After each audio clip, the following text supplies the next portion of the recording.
Mwiriwe neza muraho. Nishimiye to be your host, as they say.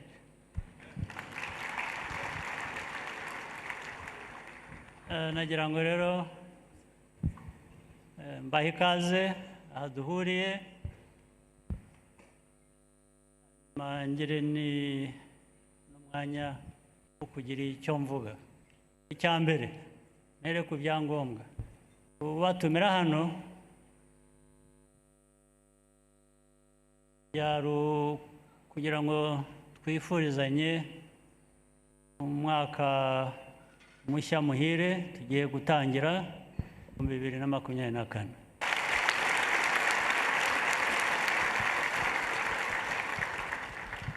Ubu ndabubifurije rero.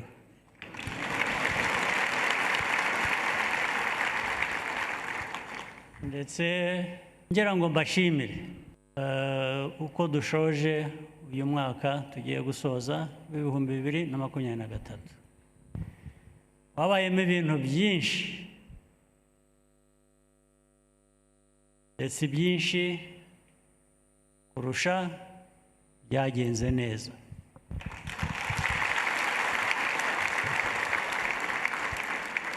Byagenze neza kubera impamvu nyinshi, ariko iy'ingenzi ni uruhare mwabigizemo. Ndabashimira rero. Muraza gufasha musemurire abo twatumiye bari hano batumva Ikinyarwanda, ababegereye mugerageze mufashe mubasemurire, ariko mubasemurire ibyo mvuze ntimuvuge.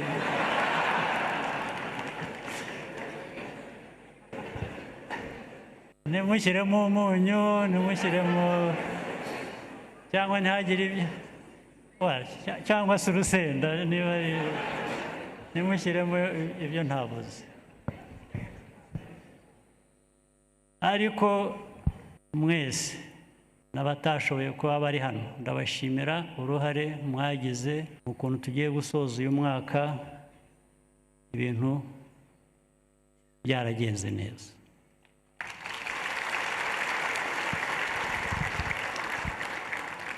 Ndetse n'ibitaragenze neza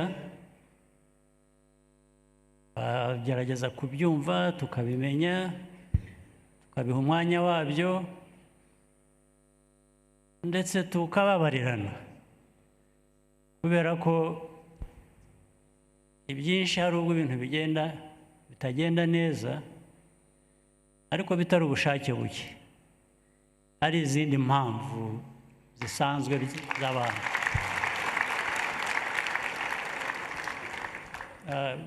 Iteka abantu bakora ibintu byinshi byiza bibaranga, hakabaho ubwo basitara ntibakore ibintu uko byari bikwiriye. Ibyo twababarirana tukabisiga inyuma, tukabisiga muri uyu mwaka.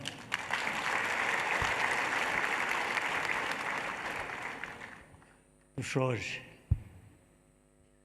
ndetse tukabivanamo n'isomo, ku buryo mu mwaka tugiye gutangira tutasubira amakosa twaba twarakoze kandi tutari tunabigendereye. Bisubiyemo ni ukuvuga ngo ntabwo bikiri ya makosa abantu bakora batabigendereye, yaba ari ikindi kibazo. Rero tubivanamo isomo tugakora neza kurusha ubutaha. Twebwe rero tumaze no kumenyera nk'Abanyarwanda ubumwe, gukorera hamwe, kuzuzanya, niho tuvana imbaraga zo kugira ngo dukore ibintu bizima. Dukomereze aho rero, ndetse turusheho kuba twakuzuzanya, twakorera hamwe, twakongera n'izo mbaraga.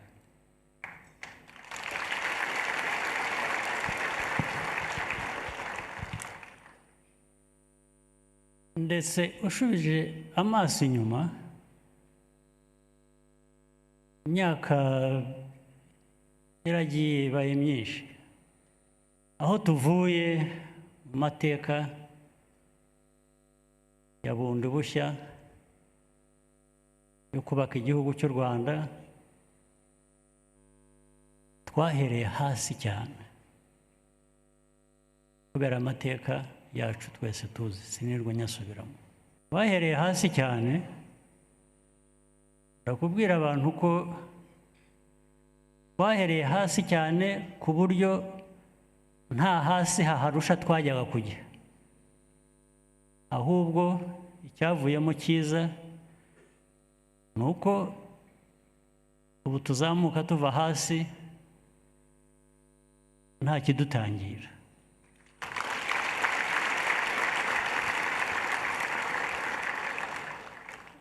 kugira ngo aho kugira ikidutangira mu kuzamuka tuva hariya hasi twageze habi cyane ntabwo byizana gusa bituruka ku guhitamo amahitamo abanyarwanda tugomba kugira tugomba kugira ubwo bushake tugomba kugira iyo myumvire ituma twakora icyangombwa cyose gishoboka niyo cyaba kigoranye giti abantu baritanga niho bava kwitanga kugira ngo nshimire urubyiruko ruri hano rurimo abashinzwe umutekano ku buryo mwihariko ingabo abapolisi izindi nzego z'umutekano zirara ijoro amanywa bakayirirwa ndetse badahabwa ibingana n'ibyo bari bakwiye kuba babona kubera akazi bakora n'ukuntu kanyemereye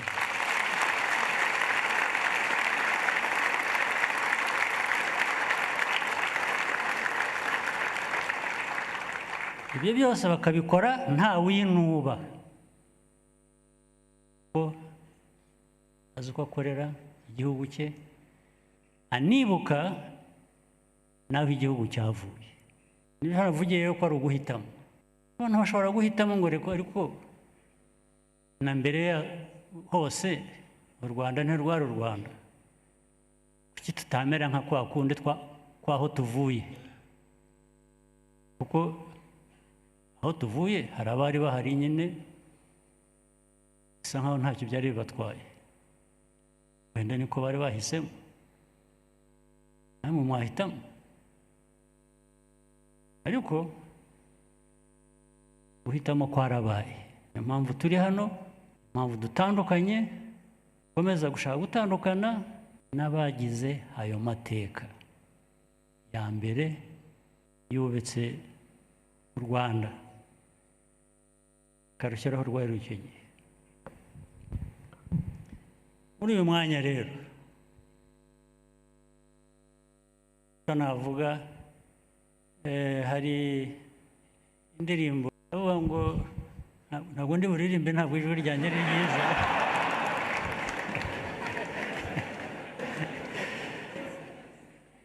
ndavuga amagambo gusa hanyuma abazi kuririmba muririmbe ndavugaga ngo ibyiza by'u Rwanda ndavuga ngo mvuge iki ndeke iki ibyiza by'uru Rwanda ibyiza birahari nabivuze sinabirangiza ndetse uyu mwaka turangije muzi inama zabereye hano zihuza amahanga y'isi yose zibikorwa ibirori ibintu ndetse byose biganisha ku majyambere y'igihugu ndetse birimo n'imyidagaduro mu myidagaduro habamo byinshi. Kwidagadura abantu bakwiye kwishimira cyangwa se kugira ubuzima bushimishije. Kwidagadura rero ubuzima bushimishije ni n'ubuzima bushingira ku bikorwa abantu baba bibuka kugira ngo igihugu gikomeze gutera imbere.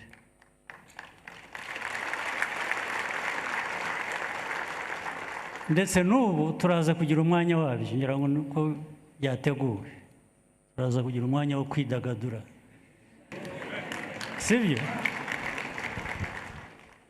Kandi tujya twumvikana ko iyo tugiye gukora ibintu tubikorana ubushake, tukabinoza. Nababwira iki rero?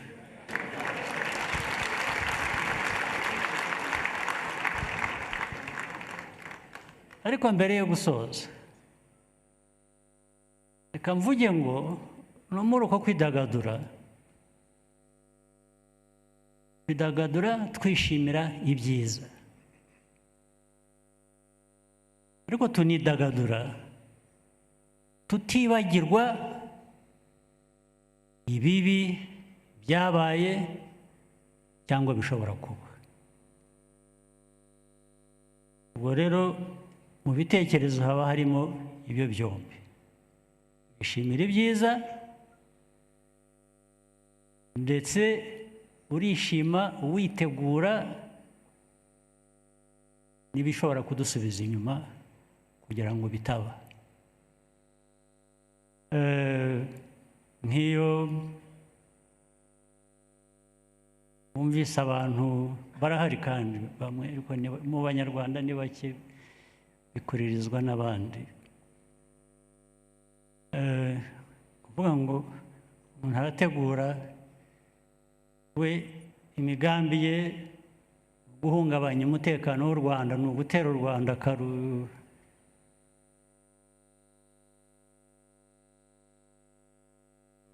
akarushwanyaguza. Icyo tutazi ni ikizi.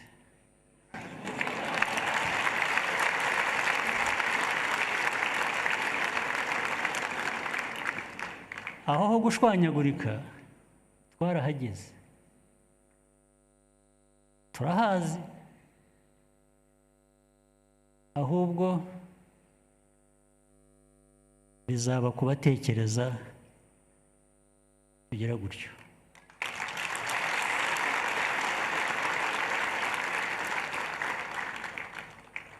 Ibyo byaravuzwe, hanyuma hari abaje kumbwira ngo ariko buriya ngo ntubyiteho, ngo buriya ngo ni ukugira ngo iki?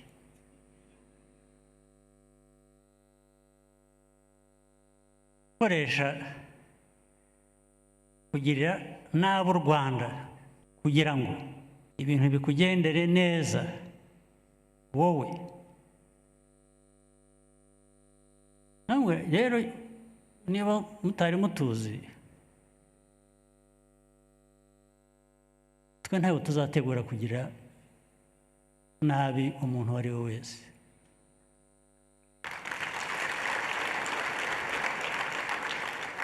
Ariko ntushobora no kuza kunyigisha ngo uriya wavugaga biriya ntabwo ari byo yavugaga. We ntabwo ari wowe yavugaga, yavugaga. Kuri njye rero ngomba kwitegura kugeza igihe nzabonera ibimenyetso ko atari byo yavugaga.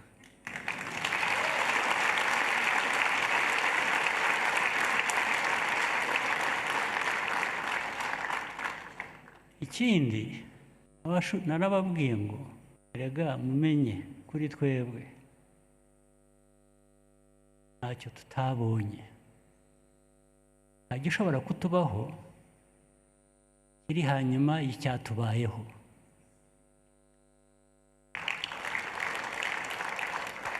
ubwo rero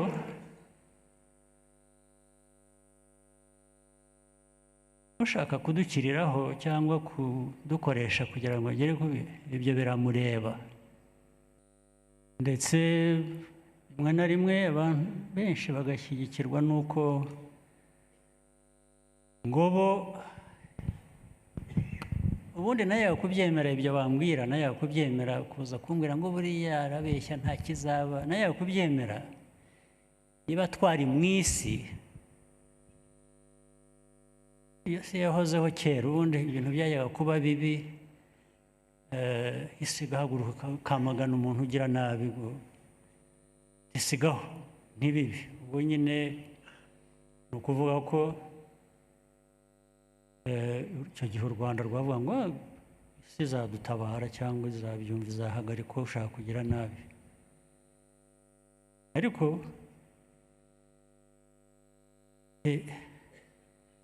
muri 1994 ntabwo byabaye,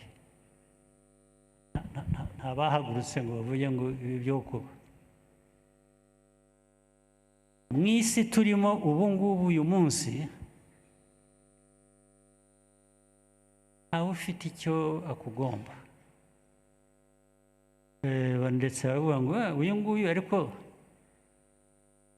turamushakaho iki, afite iki, afite iki yaduha. The world of today, kambivuge mu English, the world of today, we are used to being told that, people have interest. It's no longer facts, it's no longer evidence, it's no longer whether it is right or wrong, it is interest. So if somebody has interest in the one threatening me, more interest in that than me, then you know you are on your own. So Rwanda has been on its own. We have tested it, we know it. So we're not scared, not threatened by the possibility that at one time we will be on our own again.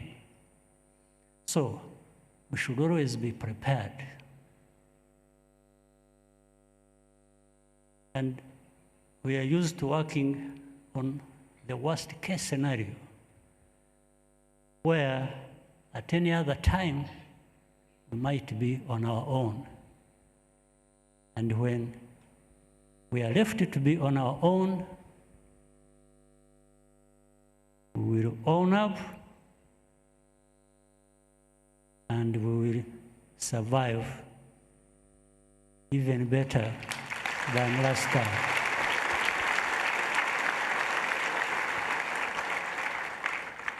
Birenze n'iby'ubushize.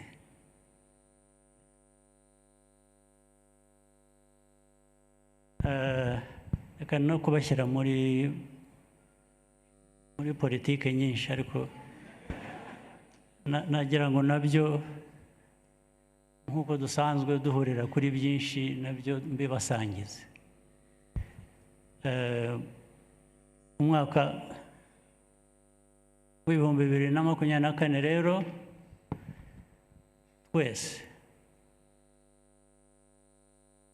uzatubere mwiza. Ibibazo tuzahura nabyo, tuzahangane nabyo, ibyiza dukorera kugeraho, tuzakora ibishoboka byose tubigereho.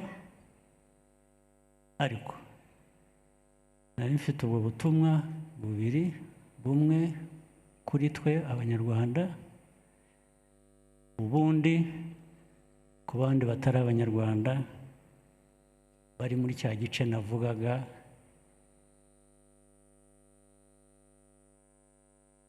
Iyo hari ibibi badushyira iruhande, katwibagirwa. Iyo iyo hari ibyiza ariko si bose, hari benshi babyumva dukorana ndetse badufasha kugera kuri ibyo byiza, ibyo ntabwo nabyibagirwa. Ariko kubaho kwacu nta wundi tugukesha, duhera kuri twebwe.